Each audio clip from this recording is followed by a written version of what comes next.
A metaphor that Tim presented yesterday, one of my favorites, is that if I'm in the kitchen and I pull out my 13-inch chef knife and run out in the street and stab some poor guy in the neck until he exsanguinates and lies there dead, then I'm a monster. But if I'm in my kitchen and the guy that raped my dog and killed my kids is on top of me choking me, and I stab him in the neck with that same chef knife, I'm considered a hero. All right? It is the same tool, the same job, applied the same way. And the moral of the story is that the guy who knew how to operate the knife in both those instances was the one that survived.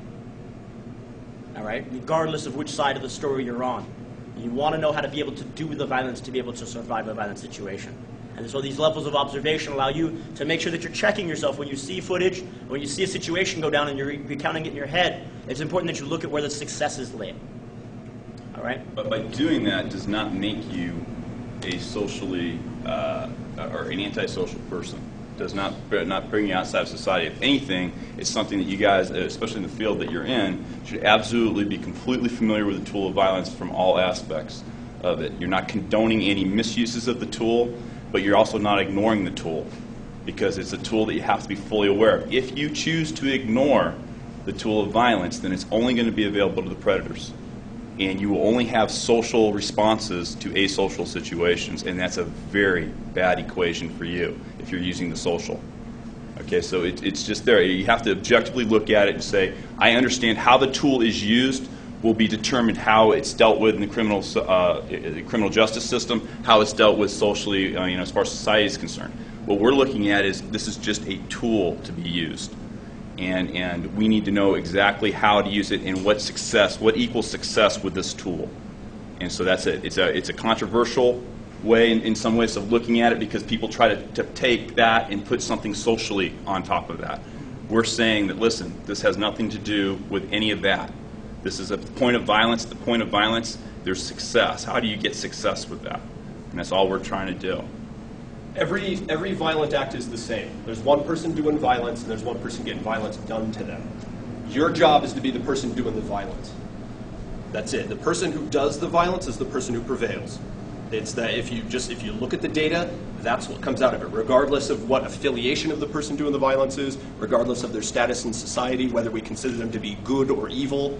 The person doing it is the person who gets to go home. And so that's why, once again, going slow in here lets you practice being the person doing the violence, rather than when you speed it up and you turn it into competition, or once again, you're worried that the last thing you did isn't going to be effective. You're now pulling back off of that, because now you're not completely dedicated to causing the injury in the other person. You're not the person doing the violence at that point. You're attempting to react to the situation rather than act on the situation. And by going slow in here, taking your time, looking at what you have, exploiting your advantages, you're practicing doing violence to another person, which is the thing that's going to allow you to prevail. But if I'm allowed to run over there and kick him with my entire body weight behind it, then I'm going to be able to cause an injury. All right? If I'm throwing a kick with my legs, I'm only going to be able to use my rectus femoris to straighten out my leg on somebody. But if I take my leg and I keep it tight and throw my entire body at him like I'm trying to stand on him, now it's a 160-pound kick. Okay? You're going to need that body weight behind every single strike. So if you see your arms moving, it immediately implies that your body's staying still. Okay? So you want to make sure that you keep that arm locked and throw yourself at the guy to displace him. All right? There's no way I could make that sort of displacement happen if I just used my hand. And one thing I want you to notice about what Torin just did. Striking is unidirectional. It only goes in one direction. Notice that Torin didn't have the strike go in two directions. One, it went in, and then the other one, it got pulled back out. Because then that gets to exactly what he's talking about. Body weight is not involved there. Okay? Hitting a guy like this is like throwing a baseball at him. Hitting a guy like this is like hitting him with a truck that has a baseball taped to the bumper. Okay? That's the big difference. And the easy way to remember this stuff is that striking is unidirectional. If you see yourself going in two directions when you're striking, you don't have your body weight in there. But if your entire strike, the way Torin just did it, which was his entire body, his arm, his legs, everything moved in one direction through the guy, that strike has his body weight in it. Once again, don't confuse the motion for the action. It's really important.